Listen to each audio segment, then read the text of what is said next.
2021년 여름 결정 훈련 집회 여호수아기, 사사기, 룻기 메시지 4번에 왔습니다. 제목은 하나님의 백성이 그분의 몸을 건축하고 그분의 왕국을 확장하도록 그분의 승리를 나타내기 위해서는 주님의 지시를 구하고 주님의 임재를 얻는 것이 필요함입니다. 우리는 메시지 4번의 제목에서 두 가지의 중심적인 부담을 붙잡아야 합니다. 첫 번째는 주님의 지시를 구하는 사람이 되어야 하고, 두 번째는 주님의 임재를 얻는 사람이 되어야 한다는 것입니다. 우리가 주님의 지시를 구하고 주님의 임재를 얻는 사람이 된다면 우리는 주님의 승리를 나타내게 될 것입니다. 우리가 주님의 승리를 나타낸다면 우리는 당연히 하나님의 백성으로서 그분의 몸을 건축하고 그분의 왕국을 확장할 것입니다. 우리는 메시지 4번에서 주되게 여호수아 2장과 6장과 7장과 이런 9장에 있는 세 사례를 통해서 주님의 지시와 주님의 임재를 얻는 이 공과들을 우리가 더 배우게 될 것입니다. 먼저 우리는 여호수아서를 추구하고 있죠. 이 여호수아서의 내재적인 의미를 알 필요가 있습니다. 여호수아서의 내재적인 의미는 두 가지입니다. 첫 번째는 좋은 땅을 취하는 것이고, 두 번째는 이 좋은 땅이신 이 그리스도를 낳는 합당한 사람들을 얻는 것입니다. 여호수아서의 내재적인 의미는 그 땅을 취하는 것이며 바로 사람을 얻는 것이라는 것입니다. 특별히 우리가 여호수아 1장을 읽어볼 때 우리가 그리스도를 얻는 것의 예표가 바로 그 땅을 취하는 것이라는 것을 보여주고 있습니다. 또한 우리가 여호수아 2장을 읽어볼 때 그리스도가 확산되는 것, 즉 그리스도가 확장되고 증가되실 수 있도록 그리스도를 낳는 합당한 사람들을 얻어야 한다는 것입니다. 그러므로 우리는 여호수아서를 추구할 때마다 이러한 깊은 내재적인 의미 안으로 들어갈 필요가 있습니다. 첫 번째, 우리는 그 땅, 좋은 땅을 취하는 사람이 되어야 하고, 두 번째는 그리스도를 낳는 합당한 사람들이 되어야 합니다. 그러므로 우리는 오늘날의 단체적인 여호수아가 되어 그리스도를 얻어야 하고, 또한 오늘날 우리들은 단체적인 라합들이 되어 그리스도를 산출하고 확산할 필요가 있습니다. 메시지 4번은 로마 숫자가 3번까지 있습니다. 로마자 1번, 2번, 3번은 세 가지의 사례를 통하여 우리가 주님의 지시를 구하고 주님의 임재를 얻음으로 그분의 승리를 나타내고 몸을 건축하여 그분의 왕국을 확장해야 한다는 것입니다. 로마자 1번은 라합의 사례를 이야기하고 있죠. 로마자 2번은 이런 IS의 패배, 즉 여기 한 인물이 나오죠. 이런 아간의 죄, 곧 탐심과 이 위선으로 말미암아 IS에서 패배한 것을 볼 수 있습니다. 로마자 3번은 바로 기브온 사람들에게 이 속임을 당하는 사례를 볼 수 있죠. 우리는 로마자 1번에서 가장 중요한 두 단어를 먼저 붙잡아야 합니다. 이 라합을 통해서 우리는 첫 번째 믿음이라는 단어를 붙잡아야 하고, 두 번째는 관련을 맺음, 곧 이 연결이라는 단어를 붙잡을 필요가 있습니다.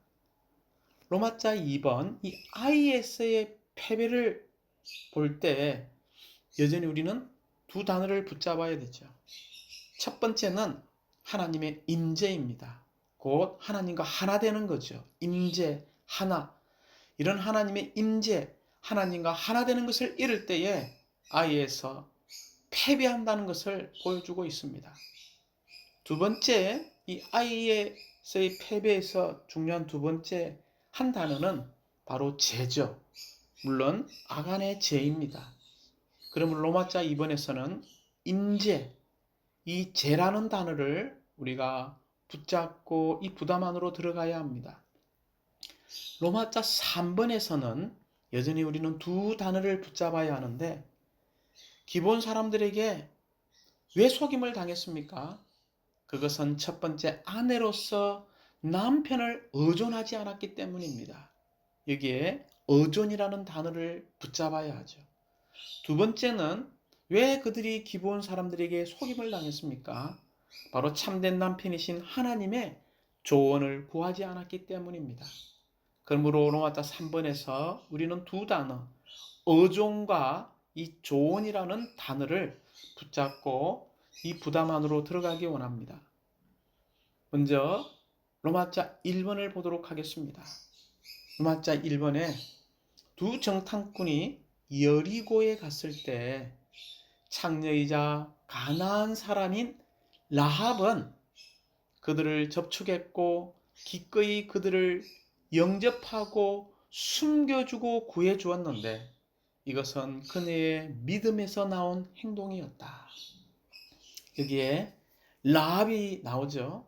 물론 이 라합은 창녀이자 가난한 사람이었습니다. 그러나 이 라합에게 있어서 아주 큰 특징이 있습니다. 첫 번째 A번에 나오죠.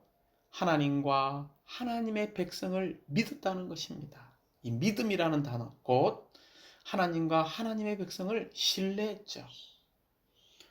두 번째는 자신의 집에 창문에다가 진홍색 실로 된 줄을 매달아 두었죠. 이것은 라합과 그녀의 집안이 구원받을 것이라는 표시였습니다. 즉, 이 라합의 두 번째 특징은 그리스도의 구속하는 피를 모든 사람이 볼 수 있도록 공개적으로 시인했다는 것입니다. 즉, 그녀 자신과 자신의 집안 식구가 구출될 것을 믿었습니다. 이제 세 번째 특징은 10번에 나오죠. 그리스도께서 육체 되시는 일을 위하여 그리스도와 관련을 맺게 되었다는 것입니다. 너무나 중요한 일이죠. 바로 그리스도와 관련을 맺게 된 것. 이것은 무엇입니까? 바로 이 라합은 하나님의 영원한 경륜이 성취되도록 이 그리스도와 관련을 맺었다는 것입니다. 우리도 동일하게 하나님의 영원한 경륜이 성취되기 위해서는 매일 이 그리스도와 관련을 맺어야 하고 그리스도와 연결되어야 하고 그리스도와 하나 되어야 합니다. 이 라합은 하나님의 영원한 경륜이 성취되도록 특별히 유다 지파의 인도자의 아들인 자 아마 두 정탐꾼 중에 한 명이었을 것으로 추측되는 살몬과 결혼하였습니다. 결국 그는 경건한 사람인 보아스를 낳았으며 이 보아스에게서 그리스도께서 나오셨음을 우리는 볼 수 있습니다. 그러므로 마지막 이 라합의 네 번째 특징은 반드시 영적인 의미에서, 물질적인 의미가 아닙니다. 영적인 의미에서 합당한 사람과 연결되어야 한다는 것입니다. 그럴 때 합당한 열매를 맺게 되죠. 즉 그리스도의 장자권을 누리는데 참여하게 되는 것을 볼 수 있습니다. 이제 로마자 2번에 왔습니다. 2번은 I에서 패배함이죠. 왜 그들이 I에서 패배했습니까? I에서 패배한 것은 한마디로 말하면 하나님의 임재, 하나님과 하나 되는 것을 잃었기 때문입니다. 그러므로 먼저 우리는 라이프스타일을 읽어볼 때 이 아이성에서의 패배에 관한 네 가지 이유를 이렇게 말하고 있습니다. 아이에서 패배한 첫 번째 이유는 이스라엘은 죄를 지었기 때문입니다. 하나님의 백성은 특히 전쟁 기간 동안에 거룩하고 분별되어야 했습니다. 그러나 유다 지파의 한 군인이 멸망하도록 바쳐진 어떤 것을 훔침으로 죄를 지었습니다. 아이성에서의 패배의 두 번째 이유는 그들은 주님의 임재를 잃어버렸다는 것입니다. 세 번째 이유는요, 그들은 자신을 신뢰했습니다. 네 번째 이유는 무엇입니까? 그들은 하나님과 하나됨을 잃어버렸습니다. 이러한 네 가지 패배한 원인 가운데에 우리는 로마자 2번에서 좀 순서를 세 가지 가장 중요한 사항으로 좀 바꿔보겠습니다. 로마자 2번의 A에 보면 I에서 패배한 가장 깊은 근본적인 이 이유는 주님의 지시를 구하지 않고 스스로 행동하였다는 것입니다. 즉 하나님의 임재를 잃고 하나님과 하나가 아니었습니다. 아이성에서의 패배에서 우리는 항상 하나님과 하나 되는 공과를 배울 필요가 있습니다. 곧 주님과 함께 행하고 그분과 함께 살며 우리의 온 존재로 그분과 함께 처신할 필요가 있습니다. 왜냐하면 주님의 임재는 사물에 대한 지혜와 통찰력과 예지와 내적 인식이 있게 하기 때문입니다. 심지어 이 하나님의 임재는 무엇입니까? 하나님의 백성이 가야 할 길을 보여주는 오늘날의 내비게이션, 지도라고 말할 수 있습니다. 그러므로 우리는 무엇을 하든지 하나님의 임재가 있는지 없는지에 대해서 주의하는 사람이 될 필요가 있습니다. 주님의 임재, 곧 주님의 임재는 주님의 웃는 얼굴, 주님의 미소죠. 이런 주님의 임재, 주님의 미소가 우리의 그리스도인의 생활과 우리 교회 생활에 통제하는 원칙이 되어야 합니다. 심지어 우리는 주님께서 우리와 함께 하심, 곧 주님의 임재가 우리의 모든 것이라는 것을 선포하고 또 선포할 필요가 있습니다. 특별히 이 아이에서 패배한 주된 원인이 하나님의 임재를 떠나는 거죠. 그러나 그 내면에는 아간의 심각한 죄가 있었습니다. 내적인 영적인 의미에서 곧 신성한 관점을 통해서 볼 때 이 아간의 심각한 죄는 바로 아간 자신을 더 좋게 보이려고 바빌론에서 만든 아름다운 옷을 탐녔다는 것입니다. 이 바빌론의 원칙이죠. 그러므로 사랑하는 형제자매님들, 이스라엘 백성이 가나안 땅으로 들어간 후에 사실상 첫 번째로 죄를 범한 사람이 누군지 아십니까? 첫 번째로 죄를 범한 사람은 아간이었습니다. 그가 무슨 죄를 범했는지 아시죠? 여호수아기 7장 21절에 그는 이렇게 말했습니다. 내가 탈취물 가운데 신할에서 만든 아름다운 겉옷을 보고는 탐이 나서 그것들을 차지하였습니다.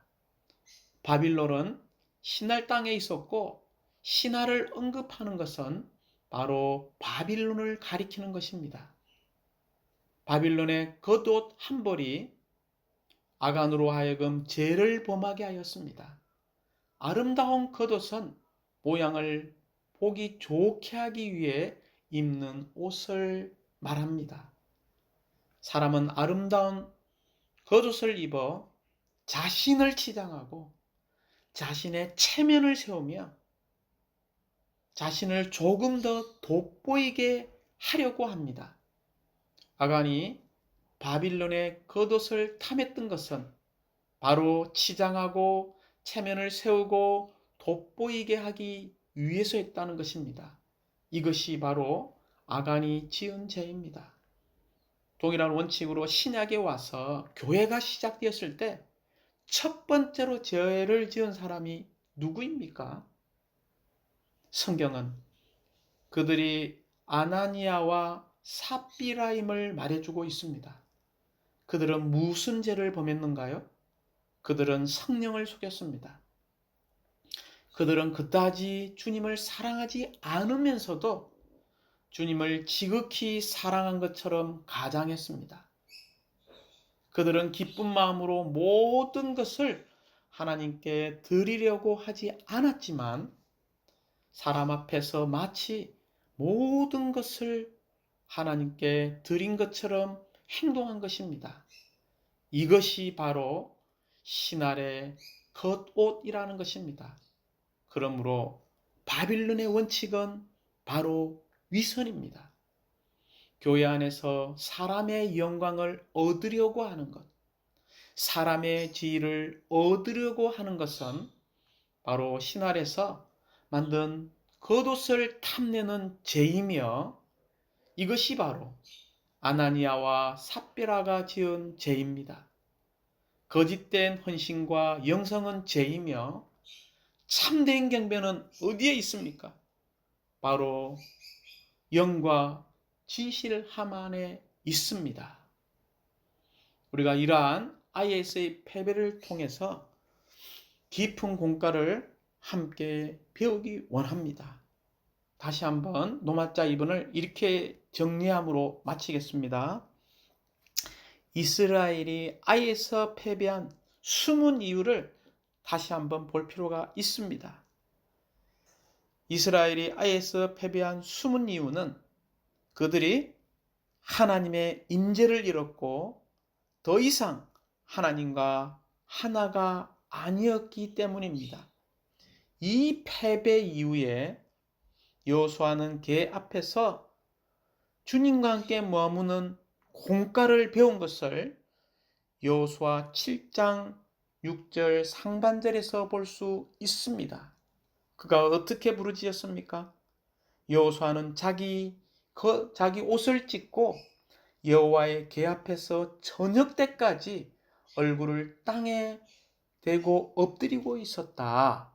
정말 주님 앞에서의 이런 임재를 되찾기 위하여 주님과 하나 되기 위하여 부르짖은 것을 볼 수 있습니다. 그러므로 우리는 이 사건에서 우리가 배워야 할 영적 공과는 하나님의 백성인 우리가 항상 우리의 하나님과 하나여야 한다는 것입니다. 그분은 다만 우리 가운데 계신 것이 아니라 우리 안에 계시며 우리를 하나님과 함께하는 사람들, 곧 하나님 사람들로 만드십니다.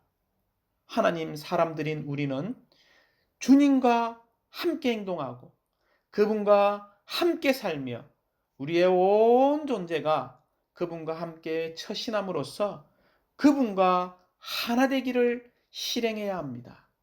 이것이 그리스도인으로서 행동하고 하나님의 자녀로서 싸우며 그리스도의 몸을 건축하는 길입니다. 만일 우리에게 주님의 임재가 있다면 우리에게는 사물에 대한 지혜와 통찰력과 예지와 내적인 인식이 있을 것이라고 제가 앞에서 말했습니다. 할렐루야! 주님의 임재가 우리의 모든 것이 되게 하는 그리스도인의 생활, 교회 생활을 우리가 더 회복해야 합니다. 이제 로마서 3번의 세 번째 사례에 왔습니다. 기브온 사람들에게 속임을 당했죠. 이스라엘은 그들의 죄, 곧 아간의 죄를 처리한 후에 아이에서 승리를 거두었지만 그 후에 이스라엘 자손이 어떻게 기브온 사람들에게 속임을 당하였는지에 대한 기록이 나온다. 이제 세 번째, 이 기브온 사람들에게 속임당한 사례죠. 왜 속임을 당했습니까? 첫 번째 이유를 제가 말씀드렸습니다. 참된 하나님의 아내로서 참된 남편이신 하나님을 의존하지 않았다는 것입니다. 두 번째 이유는요, 의존하지 않았을 뿐만이 아니라 참된 남편이신 하나님의 조언을 구하지 않았기 때문입니다. 물론 이 기브온 사람들은 반드시 멸절되어야 할 희족속이었습니다. 왜요? 이들은 마귀적이고 귀신들과 연합한 가나안 민족들 중 한 족속이었기 때문에 반드시 멸절되어야 했죠. 그런데 우리가 여호수아기 9장 3절부터 14절을 읽어볼 때 정말 그들은 이렇게 속였죠. 우리는 머나먼 땅에서 왔습니다. 우리가 여러분의 종이 되겠으니 우리와 언약을 맺어 주십시오. 기본 주민들은 강교하게 행동하여 이스라엘을 속였습니다. 이스라엘 사람들이 속임당한 이유는 여호수아 9장 14절에 있는 것처럼 여호와의 조언을 구하지 않았습니다. 이것은 그들이 남편이 있다는 사실을 잊어버린 이런 아내와 같았다는 거죠. 하나님과 우리 사이에 이런 상호적인 사랑에서 비롯된 결혼의 연합된 생활이 있었다는 것을 잊어버렸습니다. 그러므로 아내는 어떻게 해야 할까요? 항상 참된 남편이신 하나님을 의지하고 여쭈며 우리의 참된 남편이신 하나님과 하나일 필요가 있습니다. 우리는 모든 문제를 주님께 가져가서 주님과 교통하는 가운데 결정하는 것을 배워야 합니다. 이것이 그리스도인의 생활의 가장 달콤한 생활입니다. 그리스도인들이 매 순간 크고 작은 모든 일에서 하나님을 의지하는 것은 영광스러운 것입니다. 우리와 하나님 자신의 영원한 기념이 되는 이러한 영광스러운 여행을 할 필요가 있다는 것입니다. 워치만이 전집 7권 기독 도보에 나오는 이 문기가 이 문장이 너무나 제 존재를 만집니다. 하나님께서 여러분이 알지 못하는 길로 여러분을 이끄신다면 어쩔 수 없이 여러분은 하나님과 수백 번, 수천 번의 대화를 하게 되며 이것의 결과로 여러분과 그분 자신의 영원한 기념이 되는 여행을 하게 될 것이다. 이제 우리는 노마타 3번에서 기본 사람들에게 속임당한 이 부분에서 참된 여호수아기 9장의 내재적인 의미 안으로 들어갈 필요가 있습니다. 바로 이스라엘이 자신의 남편께 조언을 구하지 않은 결과로 이 독립적이고 개인주의적인 아내는 속임을 당하였고 보호와 안전장치를 얻지 못했습니다. 성경의 이 기록을 통해 우리는 주님의 아내로서 그분과 함께 살고 항상 그분을 의지하며 언제나 그분과 하나여야 한다는 것을 배울 필요가 있습니다. 사랑하는 형제자매님들, 우리는 그 일을 하나님에게서 독립해서 했는지 아니면 하나님과의 교통 안에서 했는지를 반드시 물어보아야 합니다. 그러므로 교통의 삶은 우리가 하나님과 교통을 갖고 있고 그분께 연결되어 있으며 모든 일에서 그분과 상호 흐름을 갖고 있음을 의미합니다. 이제 우리는 그리스도인이 된 날부터 그는 변화되어 더 이상 스스로 결정할 수 없고 독립적일 수 없다는 것을 선포할 필요가 있습니다. 우리는 우리가 직면하는 모든 문제에 대해 하나님을 접촉하고 하나님께 여쭈함을 가지는 이런 느낌들로 가득할 필요가 있습니다. 즉 모든 문제를 주님께 가져가서 주님 앞에서 고려하며 살펴보며 결정하는 이런 그리스도인의 가장 달콤한 생활을 우리가 회복하기 원합니다. 이제 마지막 표 2번을 제가 선포함으로 마치도록 하겠습니다. 하나님의 건축물을 위한 모든 것을 포함한 땅이신 그리스도를 완전히 얻고 소유하기 위해서는 개인적으로 얻은 집 직접적인 주님의 임재에 의해서 지켜지고 다스림받고 통제받고 안내받기를 반드시 배워야 합니다. 만일 우리에게 주님의 임재가 있다면 사물에 대한 지혜와 통찰력과 예지와 내적 인식이 있게 될 것입니다. 할렐루야! 주님의 임재는 우리에게 모든 것입니다. 아멘.